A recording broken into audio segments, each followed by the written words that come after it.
कैसे हैं आप लोग? ठीक है सर। Good afternoon everyone.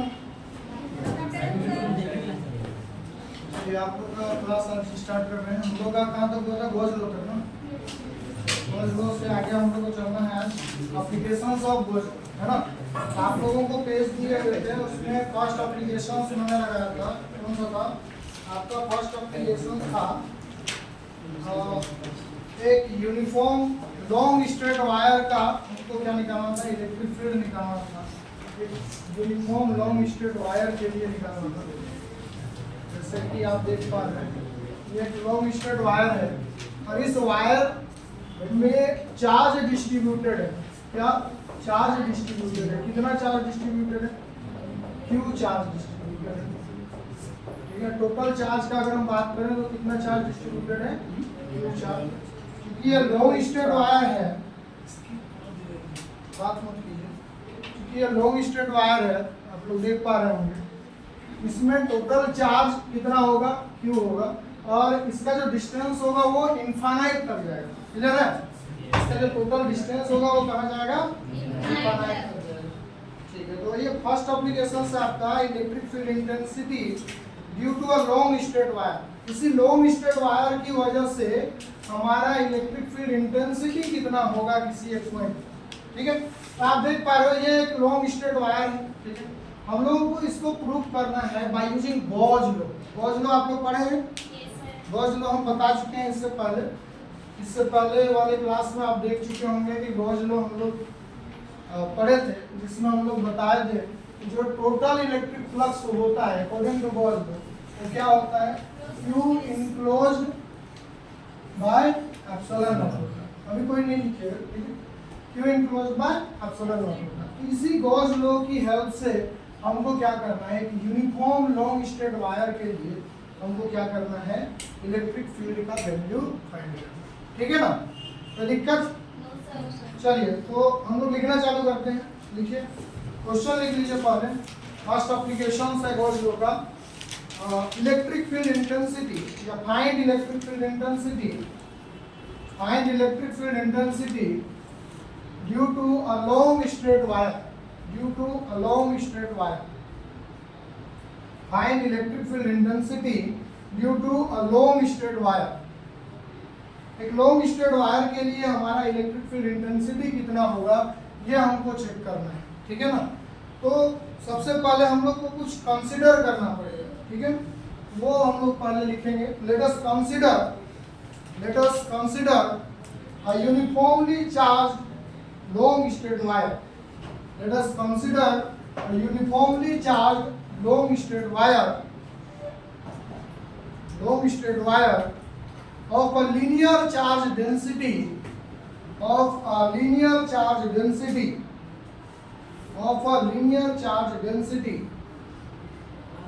आप लोग देख लो यहाँ पे ध्यान से।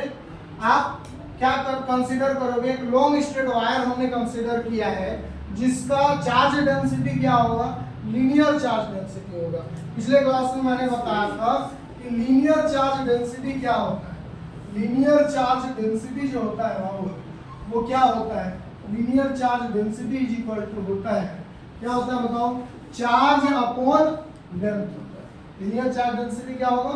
Charge upon length. अगर हम लीनियर चार्ज डेंसिटी का बात करें तो इसको हम लैम्डा से डिनोट करते हैं। तो लैम्डा इज इक्वल टू क्या होता है हमारा? Q by. क्लियर है? ये हम बस आपको याद करवाना चाहते हैं कि लीनियर चार्ज डेंसिटी हम लोग पिछले क्लास में पढ़े थे और उसका फॉर्मूला क्या था? Q by L। ठीक है ना? तो हम लोग अभी एक कंसीडर किया है, लॉन्ग स्ट्रेट वायर कंसीडर किया। लॉन्ग स्ट्रेट करने का मतलब है इसका कोई लिमिट नहीं है, वो कितना दूरी तक जाएगा इसको हम इंफिनिटी तक मान सकते हैं। क्लियर है?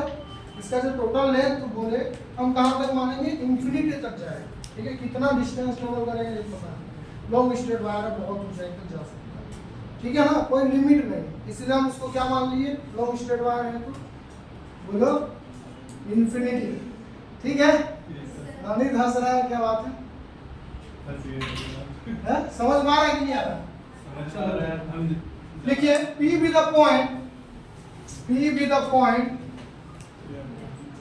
the point at a distance r, P be the point at a distance r from the center of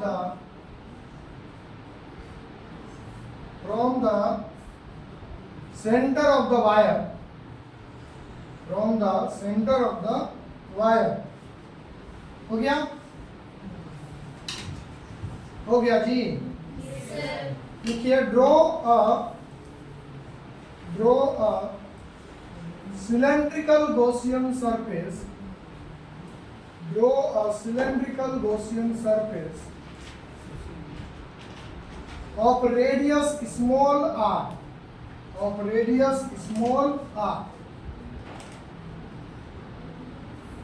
and length small l,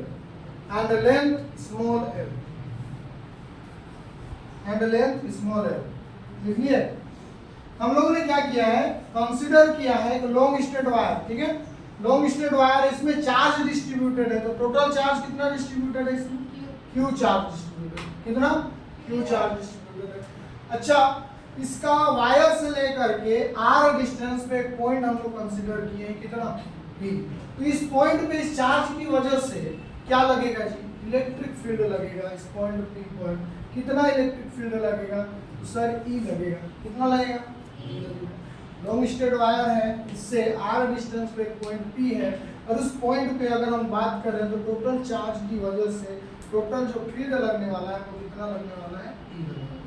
ठीक है, अब ये हम क्या करते हैं, हम कंसीडर कर देते हैं एक सिलेंड्रिकल गॉसियन सरफेस. कैसा सरफेस? Cylindrical Gaussian surface. आपको हम बताएं गॉसियन सरफेस के बारे में. गॉसियन सरफेस एक इमेजिनरी सरफेस होता है ना. वो कैसा हो सकता है? या तो वो सिलेंड्रिकल हो सकता है, या फिर वो क्या हो सकता है? स्फेरिकल हो सकता है, या फिर वो क्या हो सकता है? क्यूबिकल हो सकता है. मतलब 3 डायमेंशनल हो सकता है. कैसा होगा? 3 डायमेंशनल. अब आप लोग पूछिएगा कि सर जो आप वायर के चारों ओर जो गॉसियन सरफेस कंसीडर किए वो आप क्यूबिकल ही सॉरी सिलेंड्रिकल ही क्यों किए, है ना? क्वेश्चन है कि नहीं है? तो वायर के चारों ओर हम लोग लॉन्ग स्ट्रेट वायर है, इसके चारों ओर जो हम गॉसियन सरफेस कंसीडर कर रहे हैं वो कैसा कर रहे हैं? सिलेंड्रिकल कर रहे हैं. इसका क्या रीजन? आप लोग वायर को ध्यान से देखना. वायर क्या सिलेंडर की तरह दिखाई देता है? ध्यान दिया हो, वायर आपको कैसा दिखाई देता है? तो जैसा शेप रहेगा हमारा ऑब्जेक्ट का, है ना, मान लीजिए हम वायर लिए तो वायर का शेप कैसा है? सिलेंड्रिकल है कि नहीं? जब सिलेंड्रिकल वायर हम लिए हैं तो हमारा जो गॉसियन सरफेस होगा वो भी क्या होगा? सिलेंड्रिकल. अगर हम स्फेरिकल बॉडी लेते तो हमारा गॉसियन सरफेस क्या होगा? स्फेरिकल होगा. कोई डाउट? चलिए ठीक है, ये समझ में आया कि नहीं आया अभी तक, है ना? अच्छा, ये जो गॉसियन सरफेस हम लिए हैं इसका रेडियस कितना है? Small are. रेडियस कितना है? Small R. अगर हम टोटल लेंथ का बात करें इस सिलेंड्रिकल गॉसियन सरफेस का टोटल लेंथ कितना है? तो सर स्मॉल एल है. क्या है? Small L. कोई दिक्कत यहाँ तक? ठीक है ना? चलिए, तो ये हम लोग कंसीडर किए, वो चीज हम यहाँ पे लिखा देंगे. ठीक है ना? अब हम क्या करेंगे, इस सिलेंड्रिकल सरफेस को 3 पार्ट्स में डिवाइड करेंगे. कितना पार्ट्स में? 3 पार्ट्स. फर्स्ट पार्ट तो ये होगा, आप लोगों को हम एरिया वेक्टर बताए थे, इसको अगर हम फर्स्ट पार्ट बोल दें तो इसका एरिया वेक्टर क्या होगा? ds1. क्या होगा? अरे होगा कि नहीं होगा? आप सिलेंड्रिकल सरफेस देखते हो तो उसमें टोटल कितना पार्ट हम लोग बनाते हैं? 3 पार्ट्स. कितना पार्ट्स? 3 पार्ट्स. तो फर्स्ट पार्ट इसको मान लेते हैं, इसका एरिया वेक्टर कितना हो जाएगा? ds1. सेकेंड पार्ट हम अपवर्ड डायरेक्शन में देखते हैं, ऐसे बनेगा कि नहीं बनेगा? yes, अरे एरिया वेक्टर हम आपको बताएं, एरिया वेक्टर क्या होता है? The vector directed outward, the vector directed outward from the Gaussian surface is called area vector. पता है? तो ठीक है, तो यहाँ पे आप ध्यान दो, यहाँ से हम क्या कर रहे हैं? आउटवर्ड डायरेक्शन में ले रहे हैं कि नहीं ले रहे हैं? तो ये जो सेकेंड पार्ट है इसको हम बोलेंगे ds2. ये एरिया वेक्टर हो जाएगा ds2. कोई दिक्कत? तीसरा जो हम एक पार्ट और बनाएंगे जो कि डाउनवर्ड डायरेक्शन में होगा, जिसको हम एरिया वेक्टर बोलेंगे ds3. क्या बोलेंगे? ds3. तो हम लोग गॉसियन सरफेस जो सिलेंड्रिकल गॉसियन सरफेस है इसको टोटल हम लोग कितना पार्ट्स में डिवाइड किए हैं? 3 इक्वल पार्ट्स में डिवाइड किए हैं. 3 पार्ट्स में डिवाइड करने पर हम लोगों को 3 एरिया वेक्टर लेना पड़ा. एक एरिया वेक्टर ds1 इस डायरेक्शन में, ds2 अपवर्ड डायरेक्शन में और ds3 डाउनवर्ड डायरेक्शन. होगा कि नहीं होगा? अब थोड़ा सा ध्यान दो, क्या इलेक्ट्रिक फील्ड इस चार्ज की वजह से पॉइंट बी पे इस डायरेक्शन में लग रहा है? लग रहा है कि नहीं लग रहा है ना?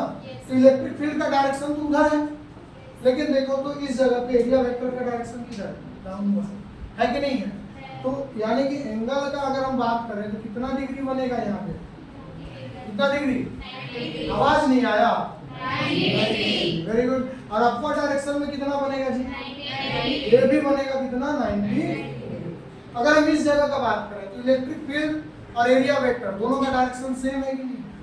और दोनों एक दूसरे के पैरेलल है कि नहीं?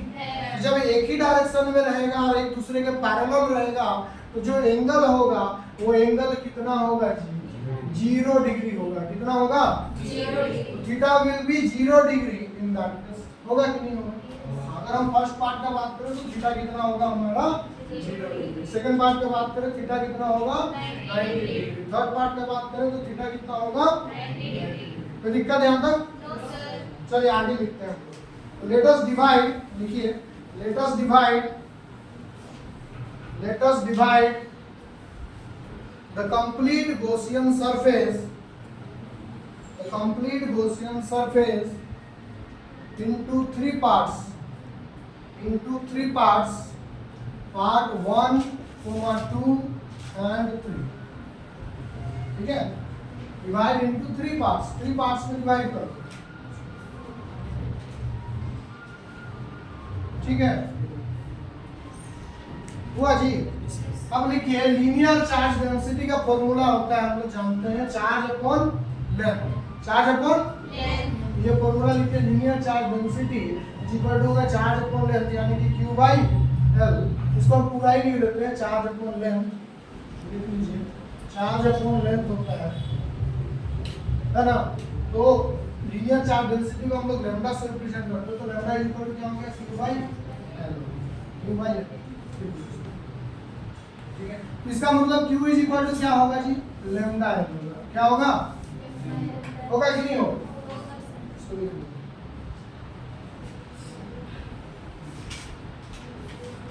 हो गया यहाँ तक? अब लिखिए, total electric flux due to Gaussian surface. Total electric flux due to Gaussian surface. अगर हम गॉसियन सरफेस का बात करें तो टोटल इलेक्ट्रिक फ्लक्स क्या होगा? तो टोटल इलेक्ट्रिक फ्लक्स का फॉर्मूला होता है phi इज इक्वल टू क्या होता है? Integral of E dot ds। होता है कि नहीं होता? पढ़े ना आप लोग? Total electric flux is equal to होता है integral of E dot ds। होता है ना? टोटल इलेक्ट्रिक फ्लक्स आप लोग निकालिए यहाँ पे। अगर हम यहाँ ध्यान से देखें इस गॉसियन सरफेस को, तो गॉसियन सरफेस हमारा कितना पार्ट में? 3 पार्ट। तो एरिया वेक्टर कितना होगा? 3 डिफरेंट एरिया वेक्टर होगा। 3 डिफरेंट एरिया वेक्टर के लिए अगर हम इसको डिस्ट्रीब्यूट करें, ये फर्स्ट पार्ट के लिए अगर हम बात करें जिसको हम बोलेंगे E डॉट ds 1, बोलेंगे कि नहीं बोलेंगे? ये वेक्टर प्लस क्या होगा? सेकेंड पार्ट के लिए E vector dot ds 2 vector plus third part के लिए क्या हो जाएगा? E vector dot ds 3 vector. होगा कि नहीं होगा? अब यहाँ ध्यान से देखो, E वेक्टर और ds वेक्टर दो डिफरेंट वेक्टर हैं। A डॉट b का फॉर्मूला क्या होता है? AB cos theta. क्या होता है? Vector A dot vector B is equal to क्या होता है? AB cos theta. तो क्या हम इसको ऐसा लिख सकते हैं, फर्स्ट पार्ट को E ds into ds1 into cos theta. ds1 में देखो थीटा का वैल्यू कितना है? बोलो 0 डिग्री। कितना? 0 डिग्री है ना? सेकेंड पार्ट के लिए बताओ, E ds cos कितना डिग्री होगा? 90 डिग्री होगा। प्लस थर्ड पार्ट के लिए कितना होगा? E ds cos 90 होगा कि नहीं होगा? इसको मिला दें, 3 होगा। हाँ जी, इसको हम थर्ड पार्ट लिखेंगे, सॉरी सेकंड पार्ट लिखेंगे, और इसको क्या लिखेंगे? ठीक है ना? यहाँ तक समझ में आया? किसी को डाउट? चलो आगे देखो। तो फाई इज इक्वल टू क्या बनेगा बताओ? अगर हम देखें cos 0 डिग्री कितना होता है? 1 कितना होता है 1। ये अगर 1 हो गया तो हमारा रिजल्ट क्या मिलेगा हमको E इंटू ds मिलेगा, ठीक है ना। प्लस सेकेंड वाला पार्ट कितना हो जाएगा cos 90 का वैल्यू 0, cos 90 का वैल्यू 0। अगर ये 0 हो गया तो पूरा क्या हो गया 0, ये भी हो गया 0 प्लस सेकेंड वाला में क्या हो गया 0। हमारा बचा क्या phi equal to integral of E ds बचा ना, यही बचा ना, कोई डाउट। तो अगर हम ध्यान से देखें तो फाइव इक्वल टू ई यहाँ पे बाहर निकल जाएगा, इंटीग्रल किसका होगा जी ds। सिर्फ ds का इंटीग्रल क्यों हुआ, क्योंकि हम जानते हैं कि जिसका डिफरेंशिएशन होता है उसी का क्या होता है, यहाँ पे डिफरेंशिएशन किसका होगा ds, इसीलिए हम इसका इंटीग्रेशन करेंगे। ई यहाँ पे क्या हो जाएगा कांस्टेंट, कांस्टेंट टर्म बाहर, ठीक है। तो हमारा फाइव इक्वल टू क्या मिलेगा e इंटू एस, क्योंकि ds का इंटीग्रेशन क्या होता है s, ये हम बता चुके हैं कैसे होता है। तो phi equal to e into S हुआ, यहाँ पे लिख दीजिए, यहाँ पे लिख लीजिए सॉरी।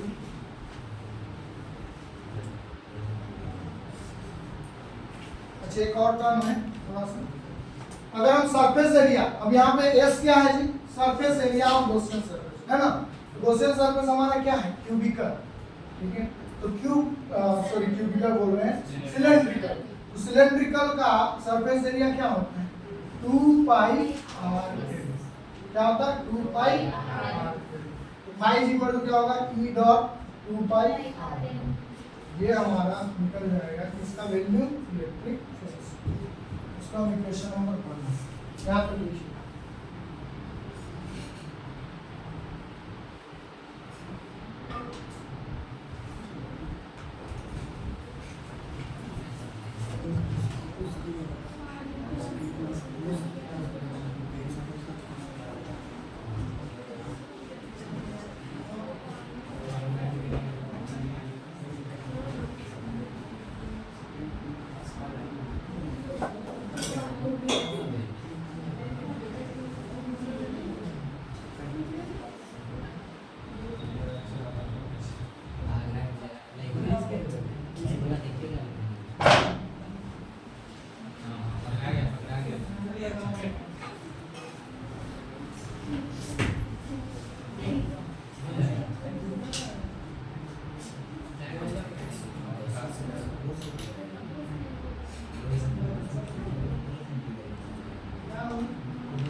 लिख लिया जी, चलिए आगे देखते हैं हम, ठीक है। देखिए from Gauss law, from Gauss law, from Gauss law,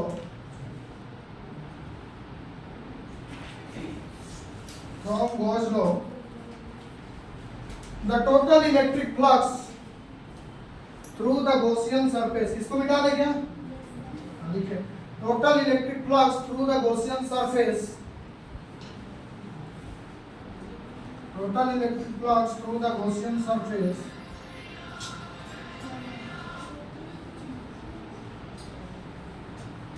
through the Gaussian surface is I is equal to हो जाएगा हमारा Q enclosed बाय क्या होता है जी एप्सिलॉन, होता है कि नहीं होता, गॉस लॉ हम पढ़ाए ना आपको, गॉस लॉ से क्या होता है कि phi equal to Q enclose by epsilon naught होता है ना ये चीज। इसको लिख लो इक्वेशन नंबर 2, देखिए इक्वेशन नंबर 2 हो गया। अब लिखिए from equation 1 and 2, from equation 1 and 2। अगर हम 1 एंड 2 का बात करेंगे तो क्या होगा, हमारा फॉर्मूला निकल करके E dot 2 pi R L is equal to हो जाएगा Q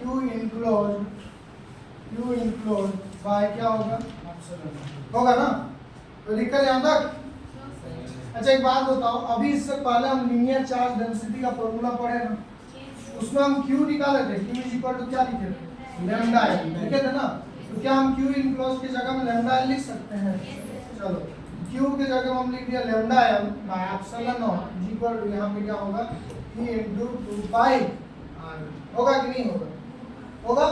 चलो तो बताओ E इज इक्वल टू क्या निकलेगा हमारा, lambda L by 2 pi R small L into epsilon. Small L से स्मॉल एल कैंसिल हो जाएगा, हमारा क्या बचेगा, lambda by 2 pi R epsilon.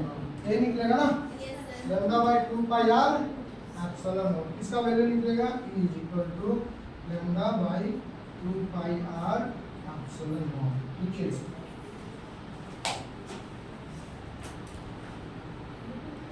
और यही हमारा इलेक्ट्रिक फील्ड इंटेंसिटी का वैल्यू होगा किसके लिए, लॉन्ग स्ट्रेट वायर।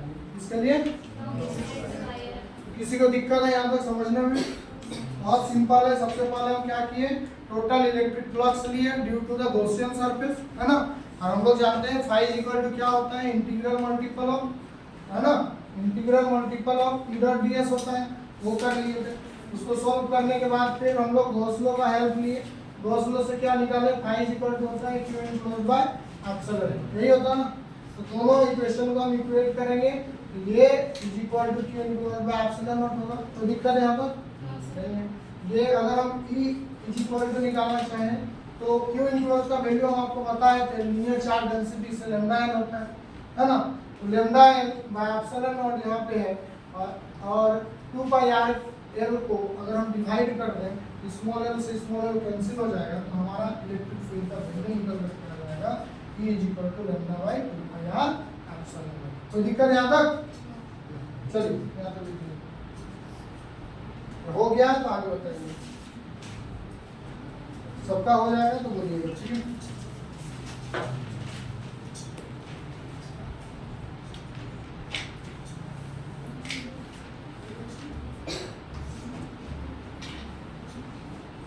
हो गया सबका? देखिए सेकेंड एप्लीकेशन हम लोग पढ़ेंगे आज। सेकेंड एप्लीकेशन है हमारा, सेकेंड एप्लीकेशन है find electric field intensity, find electric field intensity due to a thin spherical shell, due to a thin spherical shell, due to a thin spherical shell। लिख लिए? लिख लिए जी? लिखिए, let us consider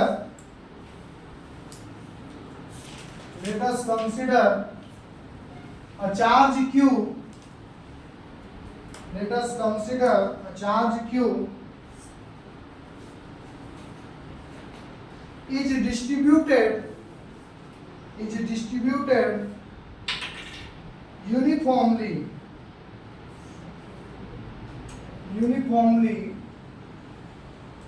on the surface of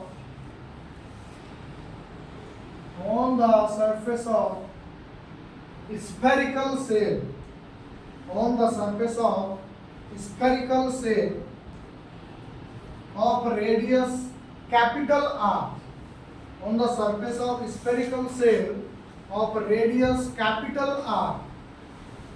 okay, लिख लिए? लिखिए paragraph change करके। P be the point at a distance small r from the center of the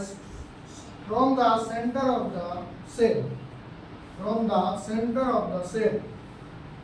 हो गया क्या? थोड़ा सा फिगर को समझना है। हम लोगों का क्वेश्चन क्या दिया है कि हमको फाइंड करना है एक स्फेरिकल सेल है, स्फेरिकल सेल। स्फेरिकल मतलब आप लोगों को पता ही है ना, हमारा अर्थ क्या है, स्फेरिकल है ना। तो स्फेरिकल सेल, सेल मतलब होता है कमरा, है ना। कमरा कैसा होगा, खाली होगा ना, समझ में आ रहा है। सेल है, ये रूम भी क्या है, एक तरह का सेल है, ठीक है। सेल मतलब क्या होता है, कमरा होता है, ठीक है। तो बोल रहे हैं कि स्फेरिकल सेल है, उस स्फेरिकल सेल में चार्ज डिस्ट्रीब्यूटेड है। क्या है, चार्ज डिस्ट्रीब्यूटेड है। डिस्ट्रीब्यूटेड मतलब बटा हुआ है ना, फैला हुआ है, चारों तरफ चार्ज है। चार्ज कहाँ रहेगा, हमेशा रहेगा सरफेस पर। कहाँ रहेगा, सरफेस ऑफ द सेल। मतलब इस सेल के सरफेस पे कितना चार्ज है जी, टोटल चार्ज है क्यू। कितना है, समझ में आया इतना। अब बोल रहा है कि इसका रेडियस, इस स्फीयर का रेडियस कितना है। इस स्फीयर का रेडियस है कैपिटल आर।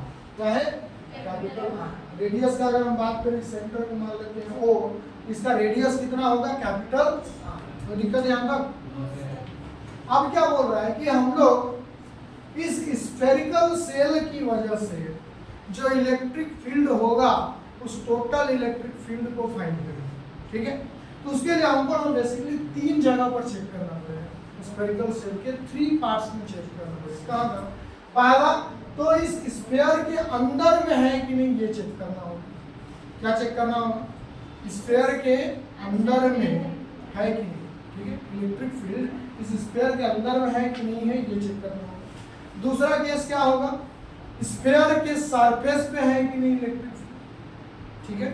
अब तीसरा क्या चेक करना होगा, अगर हम किसी स्फीयर के बाहर या आउटसाइड में चेक करेंगे इलेक्ट्रिक फील्ड, तो वहां पे कितना फील्ड है, ठीक है। हमारा क्वेश्चन समझ में आया। हम लोगों को क्या करना है, इस स्फेरिकल सेल का अंदर में कितना इलेक्ट्रिक फील्ड है, ये चेक करना है, पहला कंडीशन। दूसरा कंडीशन क्या बोला है कि इसके बाहर में कितना फील्ड है, ये चेक करना है। अब तीसरा कंडीशन क्या बोला है, इसके सरफेस पे कितना है, ये चेक करना है। क्लियर है, समझ में आया अच्छा से, कोई दिक्कत। तो केस 1 का अगर हम बात करें, किसका, केस 1 का अगर हम बात करें तो केस 1 में लिखिए इनसाइड द स्फीयर। केस 1 लिखिए इनसाइड द स्फीयर। अगर हम इसके फिगर का बात करें तो इनसाइड द स्फीयर क्या फिगर बनेगा, अगर मान लेते हैं हमारा स्फीयर ऐसा है, ठीक है, स्फीयर ऐसा है, ये हमारा स्फीयर है, ठीक है, दिख रहा है सबको, तो दिक्कत यहाँ तक। ये इस तरह का हमारा स्फीयर है जिसमें क्यू चार्ज डिस्ट्रीब्यूटेड है, चारों तरफ क्यू चार्ज लगा हुआ है, टोटल चार्ज हमारा क्यू, ठीक है। अगर हम इसका रेडियस का बात करें तो रेडियस कितना होगा जी, कैपिटल आर। तो पहला केस ये बोल रहा है कि इनसाइड द स्फीयर कितना इलेक्ट्रिक फील्ड है। तो अगर हम बात करें कि इसके अंदर में अगर हम एक गॉसियन सरफेस कंसीडर कर लें, तो क्या हम इनसाइड द स्फीयर पता लगा पाएंगे। तो यहाँ पे हम क्या किए हैं, यहाँ से स्मॉल आर डिस्टेंस पे, कितना डिस्टेंस पे, स्मॉल आर डिस्टेंस पे एक पॉइंट लिए हैं P, है ना, कितना पॉइंट लिए हैं, P लिए हैं। और इस पॉइंट P पर हम लोग क्या चेक करेंगे, इलेक्ट्रिक फील्ड इंटेंसिटी चेक करेंगे। किस केस में, इनसाइड द स्फीयर के केस। समझ में आया। हमको 3 जगह पे चेक करना है, पहला इनसाइड में, अंदर में, दूसरा आउटसाइड में। यहाँ देखो आउटसाइड है कि नहीं, स्फीयर से आउटसाइड में, तो यहाँ से r डिस्टेंस पे, कितना डिस्टेंस पे, स्मॉल r डिस्टेंस पे एक पॉइंट को कंसीडर कीजिए P। इसको हम मान लेंगे केस 2। क्या मान लेंगे, केस 2। केस 2 इसको हम लिखेंगे क्या, आउटसाइड द स्फीयर। क्या लिखेंगे, आउटसाइड द स्फीयर, ठीक है, समझ में आ रहा है। केस 2 में क्या लिखेंगे, आउटसाइड द। तो सबसे पहले आप लोग लिखना चालू करो केस 1 इनसाइड द स्फीयर, इसको निकाल लेंगे, फिर हम लोग केस 2 में पहला लिखिए इनसाइड द स्फीयर। केस 1 करके लिखो इनसाइड द स्फीयर। पानी है जी किसके पास, पानी लाया हम, अच्छा आप लोग भी जा सकते हैं। तो पहला लिखिए आप लोग इनसाइड द स्फीयर, लिख लिए, इनसाइड द स्फीयर लिखिए, draw a spherical Gaussian surface, draw a spherical Gaussian surface Draw a spherical Gaussian surface of a radius small r,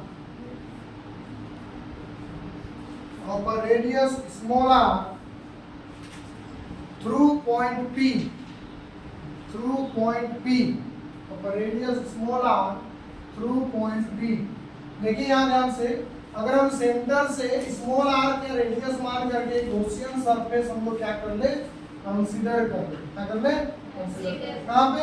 inside the sphere, ठीक है ना। हम लोग यहाँ पे इनसाइड द स्फीयर एक गॉसियन सरफेस कंसीडर किया जिसका रेडियस कितना है, स्मॉल आर है, थ्रू पॉइंट पी, ठीक है ना। कोई दिक्कत नहीं अंदर? ये फिगर बना लिया आप लोग? चलिए आगे लिखिए। Total electric flux through the Gaussian surface, total electric flux through the Gaussian surface क्या होगा जी? हम लोग जानते हैं total electric flux through the Gaussian surface phi is equal to क्या होता है, integral of E dot ds होता है ना। अगर हम टोटल इलेक्ट्रिक फ्लक्स का बात करें तो total electric flux phi equal to होगा integral of E dot ds, ठीक है। कोई दिक्कत है यहाँ तक? चलिए इसको हम इक्वेशन नंबर कितना मान लेते हैं, 1, ठीक है। फ्रॉम गॉस लॉ,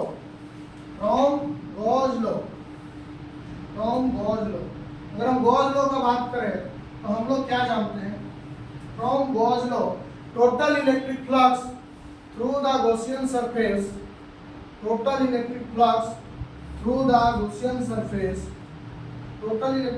क्या होगा जी, गॉस लॉ से फाई इज इक्वल टू क्या होगा, q इनक्लोज बाय एप्सिलॉन होगा कि नहीं होगा, q इनक्लोज बाय एप्सिलॉन। इसका इक्वेशन नंबर कितना मान लेंगे, इक्वेशन नंबर 2 हो गया। From equation 1 and 2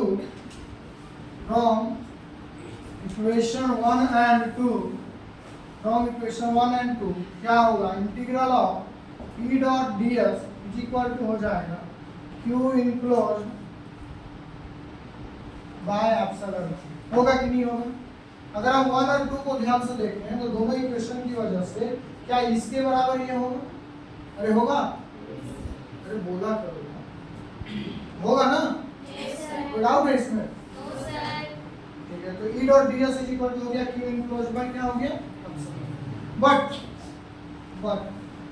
inside the sphere, देखिए, but inside the sphere Q enclose is equal to 0, but inside the sphere Q enclose is equal to क्या होगा, 0। आप ध्यान से देखो तो क्या अंदर में कोई चार्ज है, आपको स्फेरिकल शेल के अंदर में कोई चार्ज दिखाई दे रहा है? जो भी चार्ज है वो इसके सरफेस पे, कहाँ पे है, सरफेस पे। तो अगर अंदर में कोई चार्ज नहीं है, इलेक्ट्रिक फील्ड लाइंस कभी भी अंदर में वो नहीं हटे। हम आपको बता दें कि इलेक्ट्रिक फील्ड लाइंस कंडक्टर के अंदर में नहीं होते, बोले ना, इसीलिए हम यहाँ पे लिखेंगे क्योंकि inside the sphere Q enclose क्या है, 0 है, Q इनक्लोज क्या है, 0 है, मतलब इस सरफेस के अंदर में जितना भी चार्ज है वो कितना है, 0 है। अगर Q ही 0 हो गया तो बताओ E डॉट ds क्या हो जाएगा, 0 हो जाएगा। E डॉट ds क्या हो जाएगा हमारे, अगर E डॉट ds 0, इसका मतलब E इज इक्वल टू क्या होगा, E इज इक्वल टू क्या होगा, देखो therefore इतना लिखने के बाद therefore the total electric field inside the sphere is 0, पानी लेके आओ।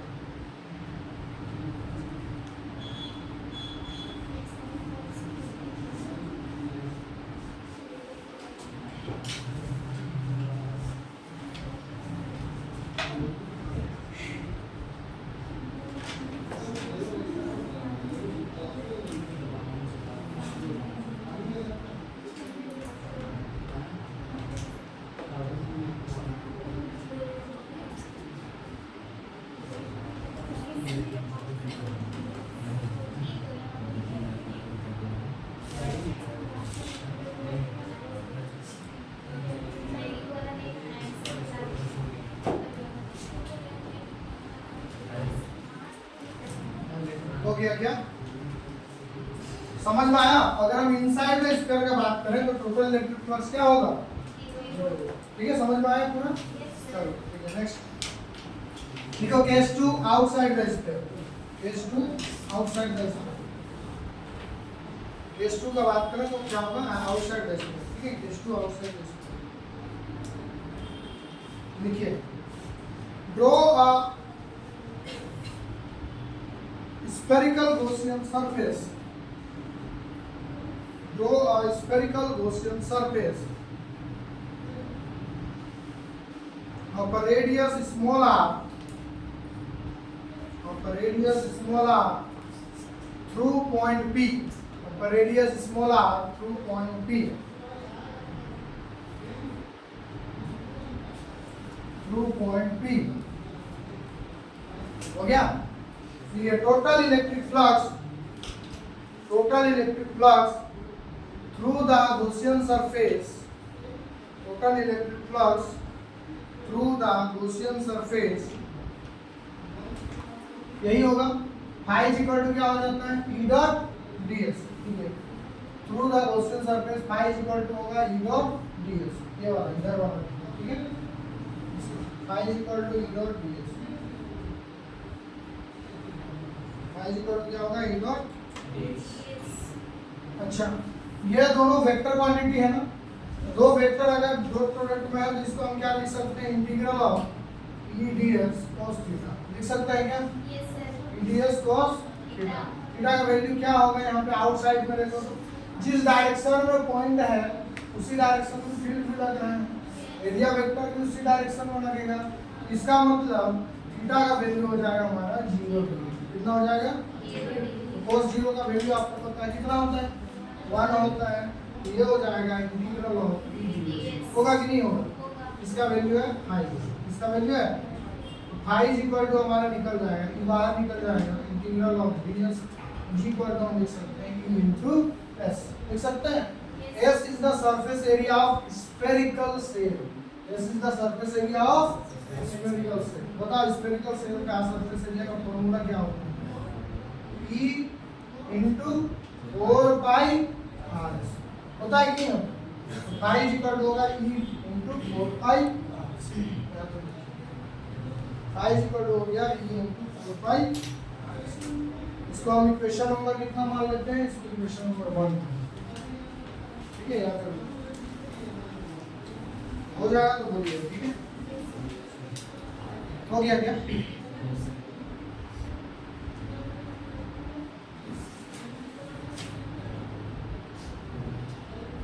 हो गया? देखिए from Gauss law total electric flux through the Gaussian surface. अब बताइए हम लोग गॉस लॉ से क्या पढ़े हैं? Total electric flux through the Gaussian surface हम लोग क्या पढ़े हैं? गॉस लॉ से हम लोग पढ़े हैं कि फाई इज इक्वल टू क्या होता है? q by epsilon. क्या होता है? q by epsilon. इसको हम इक्वेशन नंबर कितना बोलेंगे? 2। इसको हम इक्वेशन नंबर कितना बोलेंगे? 2 बोलेंगे। q बाई एप्सिलॉन हो गया क्या? देखिए फ्रॉम इक्वेशन 1 एंड 2, इन दोनों इक्वेशंस को अगर हम ध्यान दें, इक्वेशन 1 एंड इक्वेशन 2 को, तो क्या होगा?